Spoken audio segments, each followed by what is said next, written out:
Bana en sık sorulan sorulardan biri de Japon balıklarını hangi balıklarla beslemeliyiz sorusudur. Aslında birçok çeşidi olan Japon balıklarını tek tür olarak besleyebiliriz. Ancak hobiciler karma, güzel bir akvaryum kurmak istedikleri için Japon balıklarının yanına farklı tür balıklar da koymak istemektedirler. İşte bu videomuzda sizlere Japon balıklarını hangi balıklarla birlikte besleyebileceğimizden bahsedeceğim.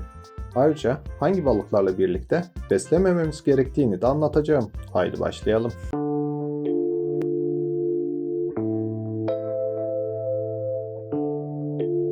Hoş geldiniz. Öncelikle şunu belirterek başlamak istiyorum.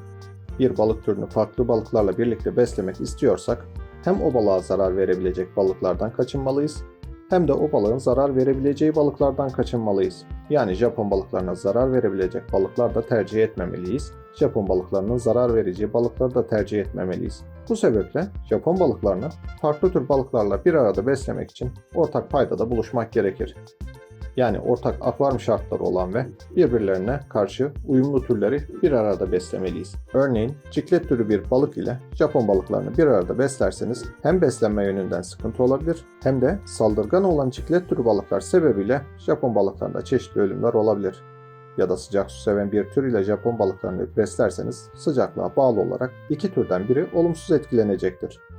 Örneğin Japon balıkları 22-23 derecelerde beslenirken diskus balıkları 28-30 derecelerde beslenirler.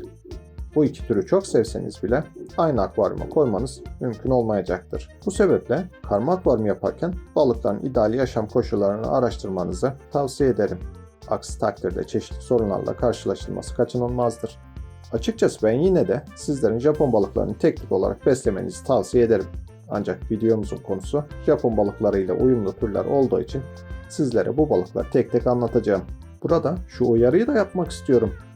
Akvaryum şartları bakımından Japon balıklarıyla aynı değerleri talep eden türler seçseniz bile balıkların yapıları küçük olmamalıdır.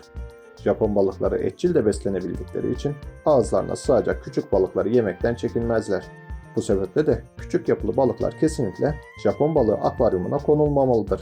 Yani neon tetra gibi balıklar ile Japon balıklarını bir arada beslemeye kalkışırsanız balıklarınızı bir gün Japon balığının ağzında bulabilirsiniz. Ancak şunu da ifade etmeliyim, Japon balıkları iyi bir yüzücü olmadıkları için küçük de olsa hızlı olan balıklar Japon balıklarına yem olmaktan kurtulabilir. Sizlere biraz sonra küçük ama hızlı olan balıklardan da örnekler vereceğim. Akvaryum boyutunu büyük tutarsanız sorun olacağını düşünmüyorum. Yine de şansa bırakmamanızı tavsiye ederim. Şimdi gelelim Japon balıklarıyla uyumlu olan türlere. İlk olarak cücevatozlar. Akvaryumların utangaç ve barışçıl balıklardır.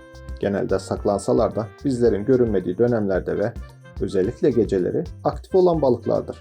Akvaryumdaki yosunlarla mücadele eden bu balıklar Japon balıklarına karşı olumsuz bir tutum sergilemezler.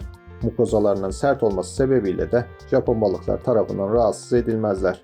Aslında pek çok balık türüyle uyumlu olan cücevatozlar sıcaklık ve beslenme şartları olarak Japon balıkları ile benzer şartlarda yaşarlar. Her akvaryumda olması gereken bir türdür. Ancak Japon balığı akvaryumunda cücevatozlardan yavru alırsanız yavruları mutlaka yavrulukta beslemeniz gerekir. Aksi takdirde Japon balıklarına yem olabilirler. İkinci olarak çöpçü balığı olarak da bilinen Corydoras Japon balıklarıyla uyumlu balıklardır. Yine akvaryum şartları olarak da Japon balıklarıyla uyumludurlar. Barışçıl olmaları sebebiyle Japon balıklarına zarar vermezler. Çok küçük Corydoras olmaması koşuluyla uyumlu bir şekilde yaşarlar. Yüzen bir balık önerin yok mu dediğinizin farkındayım. Evet var. Pilati balığı. Bakımı kolay olan türler arasındadır. Ayrıca Japon balıkları gibi soğuk suyu severler. Çok nadir de olsa Japon balıklarının saldırısına maruz kalabilirler. Fazla büyük boyutlara ulaşmazlar. Hızlı oldukları için Japon balıklarına yem olmazlar. Ayrıca Japon balıklarını rahatsız etmezler. Ancak yavru platilerin Japon balıklarından korunması gereklidir. Dördüncü olarak zebra danio. Zebra balıkları soğuk su balıklardır. Yani Japon balıkları ile aynı sıcaklıkta beslenebilirler. Ayrıca hareketli ve hızlı balıklardır. Japon balıklarından ufak olmasına rağmen hızına güvenirler. Japon balıkları tarafından yakalanırlarsa yenilebilir. Ancak söylediğim gibi hızlı balıklar oldukları için de çok fazla endişeye gerek yoktur. Ancak yine de dikkatli olmakta fayda vardır. Gruplar halinde bulundurulursa kendilerini daha güvende hissederler. Beşinci olarak beyaz bulut dağı balığı. Bu balıklar da Japon balıkları ile birlikte yaşayabilirler.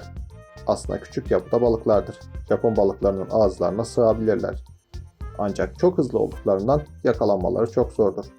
Yine de Japon balıkları onları yakalayabilirse yiyeceklerdir. Videomuzu buraya kadar izleyen dostlarımızın aklına lepistes balıkları gelebilir. Lepistes balıkları ile Japon balıkları uyumlu balıklar değildir. Bunun birkaç sebebi vardır. Birincisi, lepistes balığı akvaryumu sıcak olmalıdır. Japon balıkları için normal sıcaklık olan 22-23 derece sıcaklıklar lepistesler için soğuktur ve dayanamazlar. Ayrıca lepistesler Japon balıklarına zarar vermekten çekinmezler. Japon balıklarının yüzgeçlerine zarar vermek isteyebilirler. Hatta tül kuyruk bir Japon balığınız varsa onun kuyruklarını da tırtıklamaktan geri durmayacaklardır. Buna karşın lepistesler hem küçük yapıda olmaları sebebiyle hem de çok hızlı yüzememeleri sebebiyle Japon balıklarına yem olabilirler. Özellikle erkek lepisteslerin kuyrukları uzun olduğu için dişilere göre daha yavaş yüzerler. Bu durumda da erkek lepisteslerin yakalanma ihtimalleri yüksektir. Kısacası mutlaka birbirine zarar verebilirler. Yine de benim sizlere tavsiyem Japon balıklarını tek tür olarak beslemenizdir.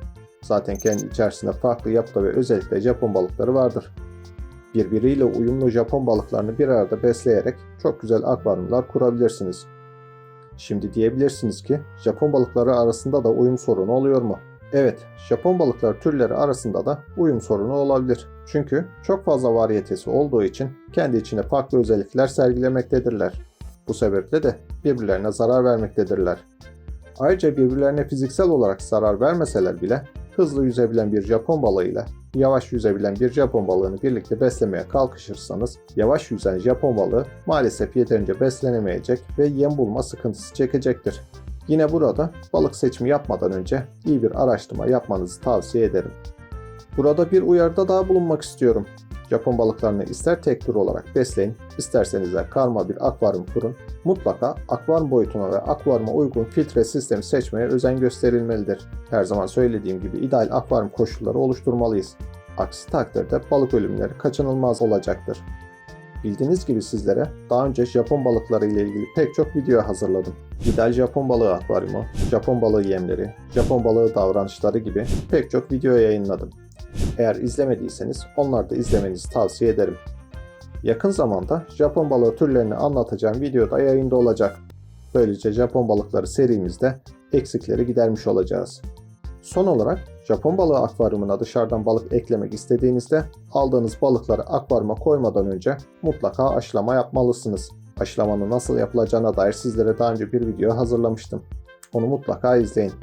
Aşılama yapmadan balıkları akvaryuma eklerseniz hem Japon balıklarına riske atarsınız hem de yeni aldığınız balıkları riske atarsınız. Dikkatli olmanızda fayda olduğunu düşünüyorum.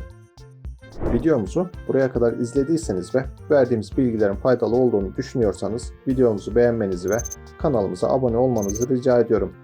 Ayrıca videomuza kısa da olsa yorum yaparsanız sevinirim. Bilgi içeren bir başka videoda görüşmek üzere. Akvaryum kültüründen sevgiler, saygılar, zevkli hobiler.